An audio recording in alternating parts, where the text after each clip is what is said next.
എൻ്റെ ജീവിതത്തിലെ ഏറ്റവും വലിയൊരു ഡ്രീമാണ് ഓൾ ഇന്ത്യ റൈഡ് ചെയ്യാന്നുള്ളത് കേട്ടോ. ഫൈനലി അങ്ങനെ വർഷങ്ങളോളം കാത്തിരിപ്പിന് ശേഷം ഞാൻ അങ്ങനെ എൻ്റെ വണ്ടി ഫുള്ളി പാക്ക്ഡായിട്ട് ഇറങ്ങുകയാണ്. Guys, welcome back to solo vlogs. അപ്പോൾ എൻ്റെ യാത്ര തുടങ്ങിയിട്ടുള്ള ഫസ്റ്റ് ഡേ ആണ് കേട്ടോ ഇത്. അപ്പോൾ നമ്മൾ കൊച്ചിയിൽ നിന്ന് നേരെ ബാംഗ്ലൂർ എത്തിയിരിക്കുകയാണ്.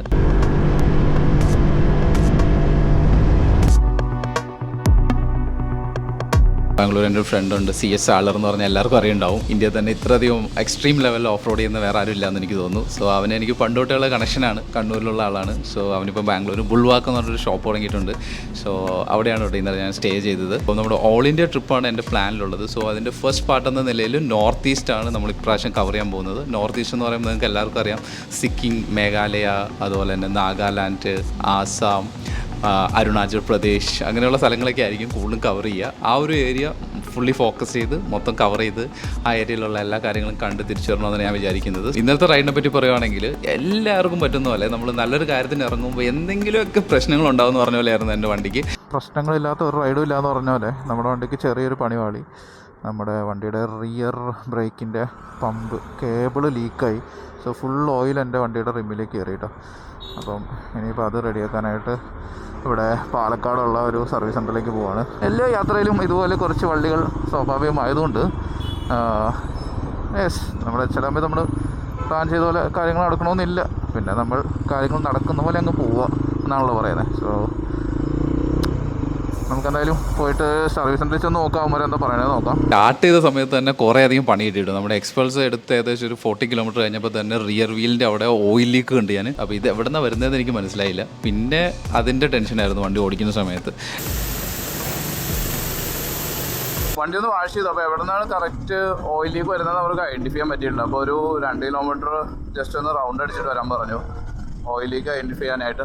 പിന്നെ അവസാനം പാലക്കാട് എത്തിയപ്പോൾ അവിടെയുള്ളൊരു ഗായത്രി ഹീറോസ് കയറ്റി അവിടുന്ന് ചെക്ക് ചെയ്തപ്പോഴാണ് മനസ്സിലായത് കുറച്ച് എക്സസ് ഓയിൽ വന്നിട്ടുണ്ടായിരുന്നു എൻ്റെ എൻജിനിൽ. സോ അത് പുറത്തേക്ക് പോയതാണ് കണ്ടതെന്നുള്ളത്. സോ അങ്ങനെ ഒരു പ്രശ്നം. പിന്നെ ഇടയിൽ കാറ്റ് കുറഞ്ഞു പോയി വണ്ടിയുടെ. പിന്നെ ഒരിക്കലും ഇല്ലാത്ത പോലെ കോയമ്പത്തൂരിലും മഴ. ഫൈനലി നമ്മൾ വണ്ടി റെഡിയാക്കി വീണ്ടും ബാക്ക് ടു ട്രാക്ക്.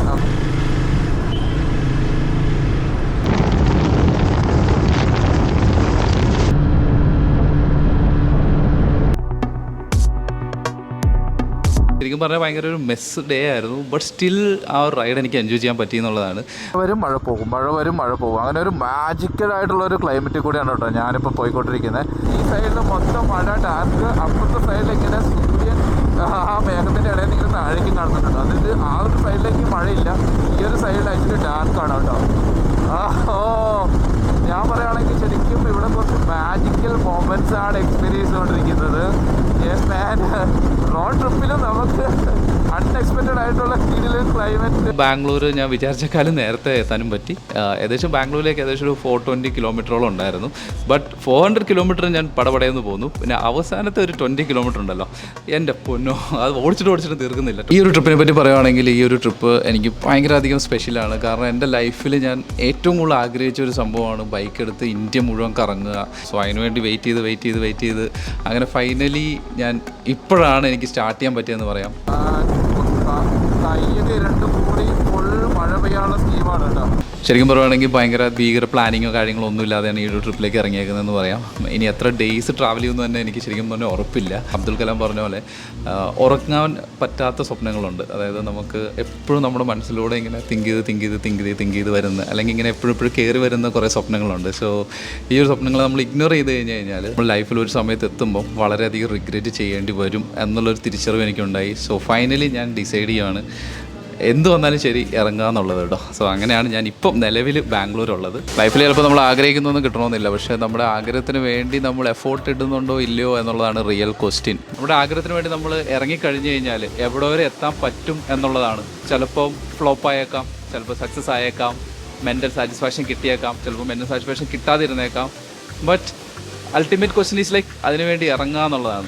ലോങ് ട്രിപ്പൊക്കെ പോകുന്ന സമയത്ത് നമുക്ക് മേ ബി പ്രോപ്പറായിട്ട് പ്ലാൻ ചെയ്ത് പോകണമെന്നൊക്കെയാണ് എല്ലാവരും പറയുന്നത്. പക്ഷേ അങ്ങനെ യാതൊരു പ്ലാനിങ് കാര്യങ്ങളും ഇല്ലാതെയാണ് ഞാൻ ഇറങ്ങിയേക്കുന്നത്. ബട്ട് കുറച്ച് ഇമ്പോർട്ടൻ്റ് ആയിട്ടുള്ള കാര്യങ്ങൾ നമ്മൾ ശ്രദ്ധിക്കാനുണ്ട്. നമ്മുടെ റൈഡിങ് ഗിയേഴ്സ് നമ്മൾ നോക്കാനുണ്ട്. അതുപോലെ തന്നെ നമ്മുടെ ലഗേജ് പാക്ക് ചെയ്യുന്ന കാര്യങ്ങൾ, പിന്നെ നമ്മുടെ വണ്ടിയുടെ മെയിൻ്റനൻസും കാര്യങ്ങളെല്ലാം നമ്മൾ പ്രോപ്പറായിട്ട് ചെയ്യാമെന്നുള്ളതാണ് കേട്ടോ. സോ ഇൻ ബിറ്റ്വീൻ നമുക്ക് എന്തെങ്കിലും പ്രോബ്ലം ഉണ്ടായി നമ്മൾ വഴി കിടന്നു കഴിഞ്ഞ് കഴിഞ്ഞാൽ ഭയങ്കര പ്രശ്നമായിരിക്കും അതിൽ നിന്ന് തിരിച്ചു വരാനായിട്ട്. ആക്ച്വലി ഞാൻ സർവീസും കാര്യങ്ങളൊക്കെ ചെയ്തു. ബട്ട് സ്റ്റിൽ ഇത് ചെയ്തതിന് ശേഷവും ഞാൻ വണ്ടി ഇറങ്ങിയ സമയത്ത് ഓയിലിക്കും കാര്യങ്ങളൊക്കെ വന്നു. സോ ഇതെല്ലാം അൺപ്രെഡിക്റ്റബിൾ ആണ്. ലൈഫ് തന്നെ നമ്മുടെ ഒരു അൺപ്രെഡിക്റ്റബിൾ ആണ്. എന്തും എവിടെയും വെച്ച് സംഭവിക്കാം. പിന്നെ നമുക്ക് ആകെ ചെയ്യാൻ പറ്റുന്നതെന്ന് വെച്ച് കഴിഞ്ഞാൽ വളരെ പോസിറ്റീവായി ചിന്തിക്കുക, മുന്നോട്ട് പോവുക. ഇത് മാത്രമേ ചെയ്യാനുള്ളൂ കേട്ടോ. ട്രിപ്പിന് വേണ്ട കുറച്ച് സാധനങ്ങളൊക്കെ വരാനും കാര്യങ്ങളൊക്കെ ഉണ്ട്. സോ 1-2 ദിവസം ഞാൻ ബാംഗ്ലൂർ ഉണ്ടാകുന്നതായിരിക്കും.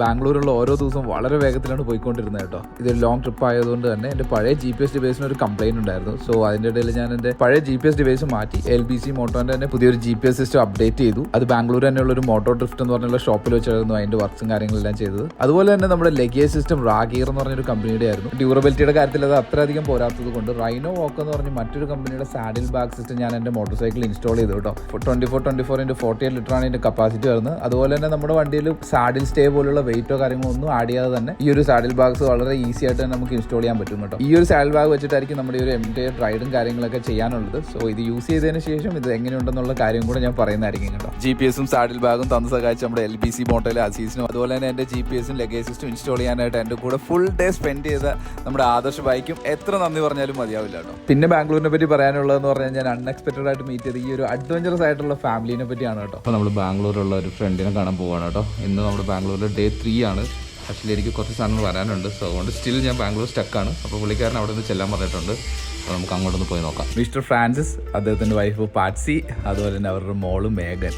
ഇവർ 3 പേരും കൂടെ മോട്ടോർ സൈക്കിളിൽ ഇന്ത്യയിൽ എത്ര തവണ കറങ്ങിയെന്ന് ചോദിച്ചു കഴിഞ്ഞാൽ അതിനൊരു കൈയും കണക്കില്ല കേട്ടോ. ഇവർ പോകാത്ത ഒരു മുക്കും മൂലം ഇല്ലയെന്ന് വേണമെങ്കിൽ പറയാം. ഇവരുടെ ട്രാവൽ സ്റ്റോറീസും കാര്യങ്ങളെല്ലാം ഭയങ്കര ഇൻസ്പയറിംഗ് ആയിരുന്നു. ഫാമിലി ആയിട്ട് ഓൾ ഇന്ത്യക്ക് ഇതുപോലെ മോട്ടോർ സൈക്കിൾ ട്രാവൽ ചെയ്യാന്ന് പറഞ്ഞു കഴിഞ്ഞാൽ അതിന് വേറൊരു ഗട്ട്സ് തന്നെ വേണമെന്ന് തന്നെ പറയാൻ പറ്റുള്ളൂ. ഞങ്ങളെല്ലാവരും അവിടെ ഇരുന്ന് സംസാരിച്ച് എല്ലാ കാര്യങ്ങളും ട്രാവൽ റിലേറ്റഡ് ആയിരുന്നു കേട്ടോ. അവരുടെ സ്റ്റോറീസും കാര്യങ്ങളെല്ലാം ഭയങ്കരധികം ഇൻസ്പയറിംഗ് ആയിരുന്നു. ആ ഒരു കോൺവെർസേഷൻ കഴിഞ്ഞ് ഞാൻ ഇറങ്ങിയ സമയത്ത് മോട്ടോർ സൈക്കിൾ എടുത്ത് എനിക്കിത് ഇപ്പോൾ അങ്ങോട്ട് പോയാൽ മതി ആ ഒരു രീതിയിലാക്കിയിട്ടാണ് ഇവരെന്നെ പറഞ്ഞു വിട്ടത്. So thank you so much guys. നിങ്ങളുമായിട്ട് സംസാരിച്ച ഈച്ച് ആൻഡ് എവറി മൊമെന്റ് എനിക്ക് ഭയങ്കരധികം ഇൻസ്പയറിംഗ് ആയിരുന്നു. നിങ്ങളുടെ കംപ്ലീറ്റ് സ്റ്റോറി ലോകത്തിലുള്ള എല്ലാവരും അറിയണമെന്നാണ് എൻ്റെ ആഗ്രഹം. ബട്ട് എന്തെങ്കിലും ഒരു അവസരം കിട്ടുവാണെങ്കിൽ നമ്മൾ തന്നെ അത് പബ്ലിഷ് ചെയ്യുന്നതായിരിക്കും കേട്ടോ. നമ്മുടെ ഓൾ ഇന്ത്യ റൈഡിൻ്റെ ഭാഗമായിട്ടുള്ള നോർത്ത് ഈസ്റ്റ് എക്സ്പെഡിഷൻ്റെ ഫസ്റ്റ് പാർട്ടാണിത്. അപ്പോൾ അതിൻ്റെ ഫസ്റ്റ് വീഡിയോ ആണ് നമ്മൾ ഇന്നിവിടെ അപ്ലോഡ് ചെയ്യുന്നത്. ഡെയിലി ട്രാവൽ ചെയ്യുന്നതിൻ്റെ അപ്ഡേറ്റ്സും കാര്യങ്ങളെല്ലാം സ്റ്റോറീസായിട്ടും കാര്യങ്ങളെല്ലാം നമ്മുടെ ഇൻസ്റ്റാഗ്രാമിൽ വരുന്നതായിരിക്കും. സോളോ വ്ളോഗ്സ് എന്ന് തന്നെയാണ് നമ്മുടെ ഇൻസ്റ്റാഗ്രാം പേജ് വരുന്നത്. ഇതുവരെ സപ്പോർട്ട് ചെയ്ത എല്ലാവർക്കും താങ്ക് യു സോ മച്ച്. അപ്പോൾ നിങ്ങളുടെ ഫ്രണ്ട്സ് ആരെങ്കിലും ട്രാവൽ ചെയ്യാനും ഇതുപോലെ ജോബൊക്കെ റിസൈൻ ചെയ്ത് ട്രാവൽ ചെയ്താൽ എന്താവും അവസ്ഥ അങ്ങനെയൊക്കെ കൺഫ്യൂഷൻ അടിച്ച് ആരെങ്കിലുമൊക്കെ ഇരിക്കുന്നുണ്ടെങ്കിൽ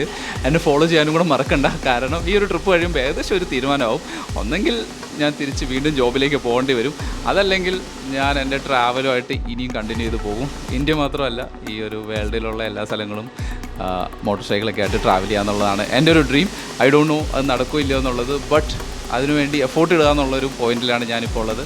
ഡെഫിനറ്റ്ലി അതിനുവേണ്ടി എഫോർട്ട് ഇടും. ആരോഗ്യമുള്ളിടത്തോളം കാലം ട്രാവൽ എന്ന് പറഞ്ഞ സംഭവം മടുക്കുന്നവരെ എന്തായാലും അതിനുവേണ്ടി എഫോർട്ട് ഇടുന്നതായിരിക്കും കേട്ടോ. ഈ ഒരു വീഡിയോ നിങ്ങൾക്ക് ഇഷ്ടപ്പെടുവാണെങ്കിൽ നിങ്ങളുടെ ഫ്രണ്ട്സിന് ഈ വീഡിയോ ഷെയർ ചെയ്യാനും അതുപോലെ തന്നെ ആരെങ്കിലും സബ്സ്ക്രൈബ് ചെയ്യാതെ ഉണ്ടെങ്കിൽ നമ്മുടെ വീഡിയോ ഒന്ന് സബ്സ്ക്രൈബ് ചെയ്യാനും കൂടി മറക്കണ്ട. അപ്പോൾ ഇതുപോലെ ട്രാവൽ അഡ്വഞ്ചർ റോഡ് ട്രിപ്സ് കാര്യങ്ങളൊക്കെ ആയിട്ട് അടുത്ത വീഡിയോ ആയിട്ട് വരുന്നവരെ സ്റ്റേ ട്യൂൺഡ്. വണ്ടി ഓടിക്കുമ്പോൾ നമ്മൾ ചെറിയ എക്സോസ്റ്റിൻ്റെ ഒരു സൗണ്ടൊക്കെ കേൾപ്പിച്ച് പോകുമ്പോൾ അത് വേറൊരു ഫീലാണ് കേട്ടോ.